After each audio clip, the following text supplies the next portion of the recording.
Just a clap of hands to control the lights on off. Today we will step by step when welding a sensitive and reliable sound-controlled relay switch. The brain of this system is still the IC555, configured in monostable mode. It converts short sound signals into a precise width trigger pulse. When welding, pay attention to the direction of the chip notch, every 100,000 ohms resistor and 10 microfarads capacitor. Form an RC timing network, determine the pulse width together. To ensure that each clap only generates one valid trigger, electrolytic capacitors. Note the positive and negative poles. This 0.01 microfarad capacitor is connected to the 555 control terminal. Filter out power noise. Stabilize the working voltage of the chip and enhance anti-interference ability. Now solder the system's ears, capacitive microphone.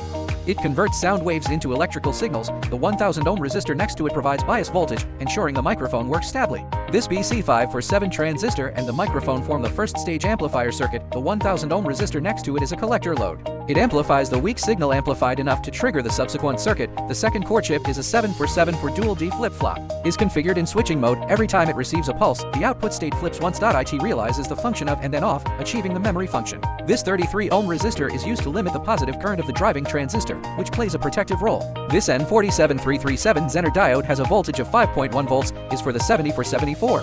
And driving circuit with a stable voltage preventing logic misjudgment caused by power fluctuations. Note the polarity.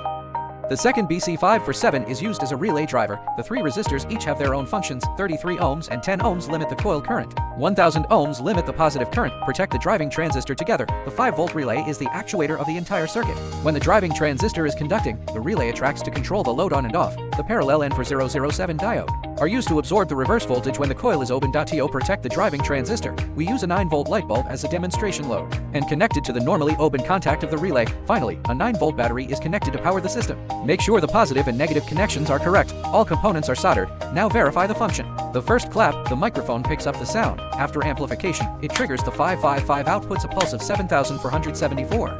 Flip the relay and the light bulb is lit. The second clap triggers the 7474, flips the relay again. Release the relay and the sound control switch is turned off.